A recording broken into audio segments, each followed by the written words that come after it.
rebuilt machine they're working on as well. Just the repair in the machine prep department today is just a mess this whole week. We have a little bit of cleanup to do here. What happened? You see this? This is $29,979. Okay, yeah, that's... This is $29,955. The one that you said, oh, it doesn't look... Yeah. Does it look similar, or...? Yeah, pretty much. I mean, it's a little dial-out off, but... Can we change that to 29? I mean, when we're done with this. Yeah, we can just make it $29,955 because... little history on this. This color came in a very, very light gray. This is good for $29,955. And now this one comes in for a third color that matches 20... So we're going to have more $29,955 than we know what to do with. So. Yeah, well, I have to see how much more we have at $29,955. I would just send it back to the mill and let them redo it. But I know Dad usually lets them off the hook. That's what I'm saying. Like, if we change this to $29,979, does it? I mean, I don't know. This one is not bad. Look at the chart and just make a call on it. Because this one doesn't look bad. Yeah, just make a call on it. Do whatever you want. But if we have 388 packages of that number and it takes 62 years to sell it, send it back. Yeah, but what is this? Oh, let me see. Oh, I love that. Old school. The old school maroon and gold. Yep, so that goes on the face here. I guess this is what's going on in the repair department. Let me see.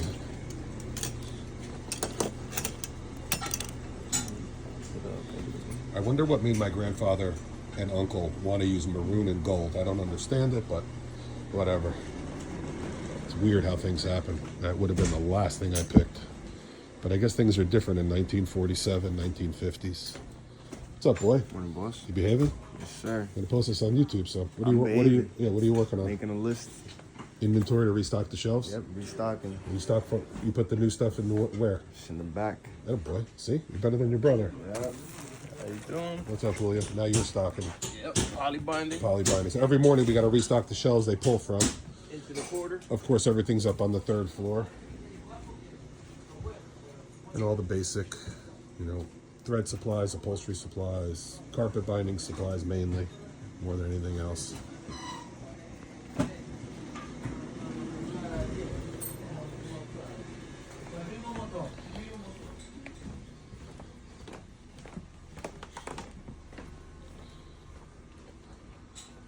What are you working on, Jose? Newark like order 5. Hello, how are you? I'm going to put this on YouTube later, so. I'm here to help you. Anything you need, call me. Jose's All right. the best parts guy in the country. Those people, they had people here today for an hour and a half for a $175 attachment. And I took good care of them. Yeah, stupid care. An hour and a half for a $175 attachment. But if I don't do my job right, he get mad at me. I get mad. That's wrong. I could tell Jose was getting annoyed too. My dad almost blew a gasket, and I think I did blow a gasket, but of course they didn't hear me. Showroom.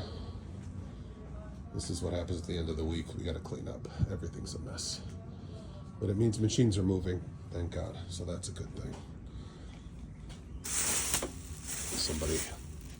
Dad bought a little house machine every once in a while. We have a lot of those kind of walk-in customers. Yep. A lot of cleanup this week. This place is a disaster. But that means we had a good week. There's a new cylinder bed walking foot.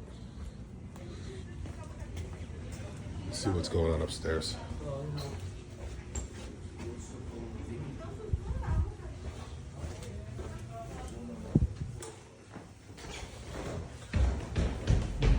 You probably will get tired of me saying that, but that's the first banner I used at SEMA in 2007 or 8, whatever it was, when I first started exhibiting there.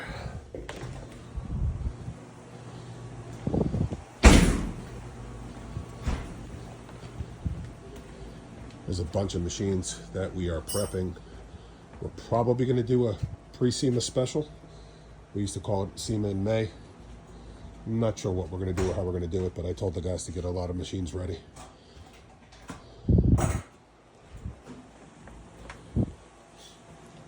So that's what they're in the process of. A couple of single needle, twin needle binder, regular single needle NC6. Here's that used 30-inch long arm still here. And also tables for some of the carpet sergers that we bought back from a customer who went out of business. I think we have 1 or 2 used carpet sergers that will be available. Those will go in about a week.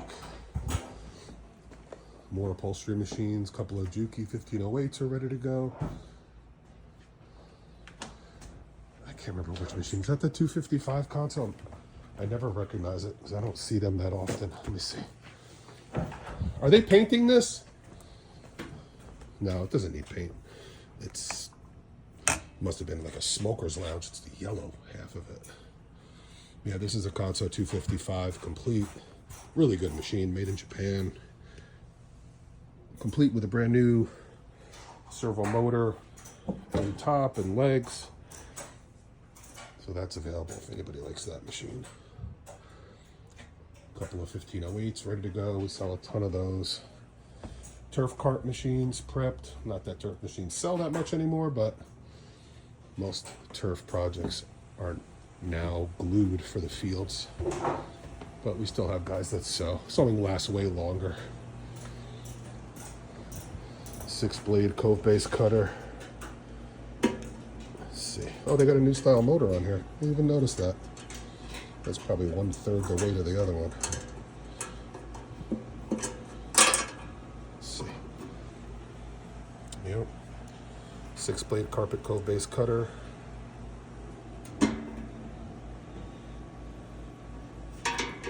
And that's really all that's happening in the shop today. There's not much else. So I guess might as well we're doing this if anyone's still watching after 7 minutes. Take you guys up to the 3rd floor for anyone that hasn't seen it. This is the textile showroom. We have walking foot machines, clothing machines, all that fun stuff here. Old machines on the shelves. Let's see if Dad picked up anything exciting.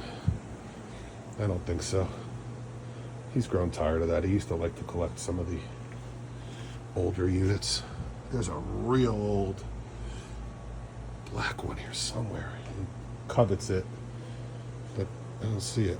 He probably took it home. Oh boy, no, nothing exciting.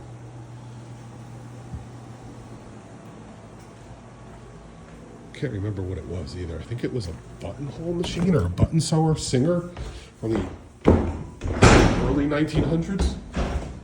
Beautiful machine, big money back then, and we never see them anywhere. So we may have one of the last remaining units, and even my dad will sell this chair out from underneath you if he could. Would not sell that. It's a netting machine, I think. Not sure what they have this set up for. More stock. So we are ready for the big sale if we do it. Feet off the arm.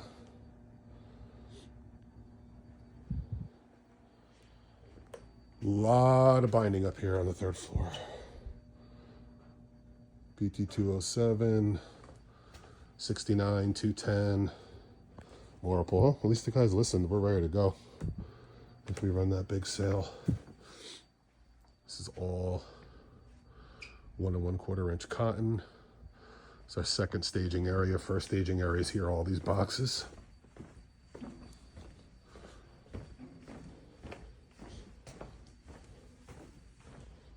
And then we have another layer of it in here. Also with some extra storage and machines and tables that they just stash in here. But after a week, this place is a mess. Monday's going to be a fun cleanup day. More binding racks before they head downstairs. That's it, guys. Nothing exciting. This is probably the most boring video I've ever done, but it's done nonetheless. Everyone, if you're here and you actually made it 10 minutes in, just text me, NC Carpet Binding Friday, message me on socials, whatever, and first one to do it, I'll send you something, because if you listen this far, you deserve it. Or watched this far, I should say. Have a good weekend, everybody.